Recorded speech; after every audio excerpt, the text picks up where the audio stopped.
सभी को जय श्री कृष्णा। राधे राधे। आज हम सभी कार्तिक मास महात्म्य का छठा अध्याय सुनेंगे। साथ ही में कार्तिक स्नान की कथा को भी सुनेंगे। बोलिए भगवान श्री हरि की जय हो। जिसकी सुनने से सब पाप नाश हो जाएं, कार्तिक महात्म्य का लिखूं छठा अध्याय। नारद जी बोली, जब 2 घड़ी रात बाकी रही तब तुलसी की मृत्तिका वस्त्र और कलश लेकर जलाशय पर जाएं। कार्तिक में जहाँ कहीं भी प्रत्येक जलाशय के जल में स्नान करना चाहिए। गर्म जल की अपेक्षा ठंडे जल में स्नान करने से 10 गुना पुण्य होता है। उससे 100 गुना पुण्य बाहरी कुएं के जल में स्नान करने से होता है। उससे अधिक पुण्य बावड़ी में और उससे भी अधिक पुण्य पोखर में स्नान करने से होता है। उससे 10 गुना झरनों में और उससे भी अधिक पुण्य कार्तिक माह में नदी में स्नान करने से होता है। उससे भी 10 गुना पुण्य वहाँ होता है जहाँ 2 नदियों का संगम हो, और यदि कहीं 3 नदियों का संगम हो तब तो पुण्य की कोई सीमा ही नहीं है। स्नान से पहले भगवान का ध्यान करके स्नान अर्थ संकल्प करना चाहिए। फिर तीर्थ में उपस्थित देवताओं को क्रमश अर्घ आचमनीय आदि देना चाहिए। अर्घ मंत्र इस प्रकार है। हे कमलनाथ, आपको नमस्कार है। हे जलशायी भगवान, आपको प्रणाम है। हे ऋषिकेश, आपको नमस्कार है। मेरे दिए अर्घ को आप ग्रहण करें। वैकुंठ, प्रयाग तथा बद्रिका आश्रम में जहाँ कहीं भी भगवान विष्णु गए वहाँ उन्होंने 3 प्रकार से अपना पांव रखा था। वहाँ पर ऋषि, वेद, यज्ञों सहित सभी देवता मेरी रक्षा करते रहें। हे जनार्दन, हे दामोदर, हे देवेश, आपको प्रसन्न करने हेतु मैं कार्तिक मास में विधि विधान से ब्रह्म मुहूर्त में स्नान कर रहा हूँ। आपकी कृपा से मेरे सभी पापों का नाश हो। हे प्रभु, कार्तिक मास में व्रत तथा विधि पूर्वक स्नान करने वालों में तथा विधि पूर्वक स्नान करने वाला मैं अर्घ देता हूँ। आप राधिका सहित ग्रहण करें। हे कृष्ण, हे बलशाली राक्षसों का संहार करने वाले भगवान, हे पापों का नाश करने वाली, कार्तिक मास में प्रतिदिन दिए हुए मेरे इस अर्घ द्वारा कार्तिक स्नान का व्रत करने वाला फल मुझे प्राप्त हो। तत्पश्चात विष्णु जी, शिव जी तथा सूर्य देव का ध्यान करके जल में प्रवेश कर नाभि के बराबर जल में खड़े होकर विधि पूर्वक स्नान करना चाहिए। गृहस्थी को तिल और आंवले का चूर्ण लगाकर तथा विधवा स्त्री व यति को तुलसी की जड़ की मिट्टी लगाकर स्नान करना चाहिए। सप्तमी, अमावस्या, नवमी, त्रयोदशी, द्वितीया, दशमी आदि तिथियों को आंवला तथा तिल से स्नान करना वर्जित होता है।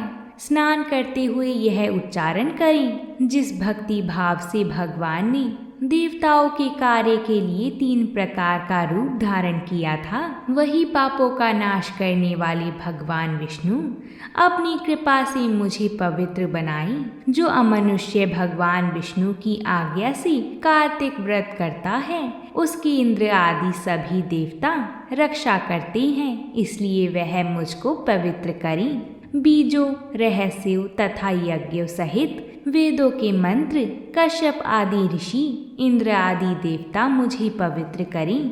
अदिति आदि सभी नारियां, यज्ञ सिद्ध, सर्प और समस्त औषधियों व तीनों लोकों के पहाड़ मुझे पवित्र करें। इस प्रकार कहकर स्नान करने के बाद मनुष्य को हाथ में पवित्री धारण करके देवता, ऋषि, मनुष्य तथा पितरों का विधि पूर्वक तर्पण करना चाहिए। तर्पण करते समय तर्पण में जितने तिल रहते हैं उतनी वर्ष पर्यंत व्रती के पितृगण स्वर्ग में वास करते हैं। उसके बाद व्रती को जल से निकालकर शुद्ध वस्त्र धारण करनी चाहिए। सभी तीर्थों के सारे देवताओं का स्मरण करके भक्ति पूर्वक सावधान होकर चंदन, फूल और फलों के साथ भगवान विष्णु को फिर से अर्घ देना चाहिए। अर्घ के मंत्र का अर्थ इस प्रकार है। मैंने पवित्र कार्तिक माह में स्नान किया है। हे विष्णु भगवान, राधा रानी के साथ आप मेरे दिए अर्घ को ग्रहण करें। तत्पश्चात चंदन, फूल और तांबुल आदि से वेद पाठी ब्राह्मणों का श्रद्धा पूर्वक पूजन करें और बारंबार नमस्कार करें। ब्राह्मणों के दाएं पांव में तीर्थों का वास होता है, मुंह में वेद और समस्त अंगों में देवताओं का वास होता है। अपने कल्याण की इच्छा रखने वाले मनुष्य को इनका ना तो अपमान करना चाहिए और ना ही इनका विरोध करना चाहिए। फिर एकाग्रचित होकर भगवान विष्णु की प्रिय तुलसी जी की पूजा करनी चाहिए। उनकी परिक्रमा करके प्रणाम करना चाहिए। हे देवी, हे तुलसी जी, देवताओं ने ही प्राचीन काल से तुम्हारा निर्माण किया है और ऋषियों ने तुम्हारी पूजा की है। हे विष्णु प्रिया तुलसी जी, आपको नमस्कार है। आप मेरे समस्त पापों को नष्ट करो। इस प्रकार जो मनुष्य भक्ति पूर्वक कार्तिक व्रत का अनुष्ठान करते हैं, वे संसार के सुखों का भोग करते हुए अंत में मोक्ष को प्राप्त करते हैं। इस प्रकार कार्तिक महात्म्य में हमने छठे अध्याय को भी संपूर्ण कर लिया है। अब हम कार्तिक स्नान की एक बड़ी ही पुण्यमयी कथा सुनते हैं। अगर आपने यहाँ तक कथा को सुन लिया है तो वीडियो को एक लाइक ज़रूर कर दें। आपके एक लाइक से हमें और कथाएं लाने का प्रोत्साहन मिलता है। एक नगर में एक ब्राह्मण और एक ब्राह्मणी रहती थी। वह रोजाना 7 कोस दूर गंगा यमुना स्नान करने जाती थी। इतनी दूर आने जाने से ब्राह्मणी थक जाती थी। तब ब्राह्मणी कहती थी कि हमारे एक बेटा होता तो कितना अच्छा रहता। बेटे के बहू आती तो हमें घर वापस जाने पर खाना बना हुआ मिलता और बहू घर का काम भी कर देती। ब्राह्मणी की बात सुनकर ब्राह्मण ने कहा कि तूने बात तो सही कही है, चल मैं तेरे लिए बहू ला ही देता हूँ। ब्राह्मण ने कहा कि एक पोटली में आटा डालकर कुछ मोहरे रख दे। ब्राह्मण के कहे अनुसार ब्राह्मणी ने पोटली बांध कर दे दी। पोटली लेकर ब्राह्मण चला गया। ब्राह्मण अभी कुछ ही दूर गया था कि उसे यमुना के किनारे बहुत ही सुंदर लड़कियां दिखाई दी। वह सब रेत में घर बनाकर खेल रही थीं। उनमें से एक लड़की ने कहा कि मैं अपना घर नहीं बिगाड़ूंगी, मुझे तो रहने के लिए ही घर चाहिए। लड़की की बात सुनकर ब्राह्मण मन ही मन सोचने लगा कि बहू बनाने के लिए यही लड़की सही रहेगी। जब वह लड़की जाने लगी तो ब्राह्मण भी उसके पीछे पीछे उसके घर तक चला गया। वहां जाकर ब्राह्मण ने कहा, बेटी अभी कार्तिक मास चल रहा है, इसलिए मैं किसी के घर खाना नहीं खाता। मैं आटा लेकर आया हूँ। तुम अपनी माँ से पूछो कि क्या वह मेरे लिए आटा छानकर 4 रोटी बना देंगी। यदि वह मेरा आटा छानकर रोटी बनाएंगी तो ही मैं रोटी खाऊंगा। लड़की ने जाकर अपनी माँ से सारी बात कह दी। माँ ने कहा, ठीक है, जाकर बाबा से कह दी कि वह अपना आटा दे दें, मैं रोटी बना दूंगी। जब वह आटा छानने लगी तो आटे में से मोहरें निकली। वह सोचने लगी कि जिसके आटे में इतनी मोहरें हैं तो उसके घर में कितनी मोहरें होंगी। जब ब्राह्मण खाना खाने बैठा तो लड़की की माँ ने कहा, बाबा आप अपने लड़के की सगाई करने जा रही हो। तब ब्राह्मण ने कहा कि मेरा बेटा तो काशी में पढ़ने गया हुआ है, लेकिन यदि तुम कहो तो खांड कटोरे से विवाह करके तेरी बेटी को अपने साथ ले जाऊं। लड़की की माँ ने कहा, ठीक है बाबा, और खांड कटोरे से शादी करा के ब्राह्मण के साथ भेज दिया। ब्राह्मण ने घर आकर कहा, रामू की माँ दरवाजा खोल कर देख, मैं तेरे लिए बहू लेकर आया हूँ। ब्राह्मणी बोली, दुनिया ताने मारती थी, अब आप भी मारने लगी। हमारे तो 7 जन्म तक कोई बेटा बेटी नहीं है, तो बहू कहाँ से आएगी। ब्राह्मण ने कहा कि तू दरवाजा खोल कर तो देख। जब ब्राह्मणी ने दरवाजा खोला तो सामने बहू को खड़ा देखा। उसने बहू का स्वागत किया और आदर सत्कार से अंदर ले गई। अब ब्राह्मण और ब्राह्मणी स्नान करने जाती तो बहू घर का सारा काम करके और खाना बनाकर रखती, वह उनके कपड़े धोती और रात को पैर भी दबाती। इस तरह काफी समय बीत गया। ब्राह्मणी ने अपनी बहू से कहा कि बहू, कभी भी चूल्हे की आग मत बुझने देना और मटके का पानी खत्म मत होने देना। एक दिन की बात है, चूल्हे की आग बुझ गई। तब बहू भागी भागी अपनी पड़ोसन के पास गई और कहा कि मेरे चूल्हे की आग बुझ गई है, मुझे थोड़ी आग चाहिए। मेरे सास ससुर सुबह 4 बजे से गए हुए हैं, वह थके हारे आएंगी, इसलिए मुझे उनके लिए खाना बनाना है। तब पड़ोसन ने कहा कि तू तो बावली है, तुझे यह दोनों मिलकर पागल बना रहे हैं, इनके कोई बेटा नहीं है। बहू ने कहा, नहीं ऐसा मत बोलिए, इनका बेटा तो बनारस काशी में पढ़ने गया हुआ है। तब पड़ोसन ने कहा कि यह तुझे झूठ बोलकर लाए हैं, इनके कोई बेटा नहीं है। अब बहू पड़ोसन की बातों में आ गई और कहने लगी कि अब आप ही बताओ मैं क्या करूं। पड़ोसन ने कहा कि करना क्या है, जब तुम्हारे सास ससुर आए तो जली फूकी रोटियां बनाकर देना और बिना नमक की दाल बनाकर देना। खीर की कड़छी दाल में और दाल की कड़छी खीर में डाल देना। वह पड़ोसन की सारी सीख लेकर घर वापस लौट आई। जब उसके सास ससुर घर आए तो उसने ना तो उनका आदर सत्कार किया, ना ही उनके कपड़े धोई।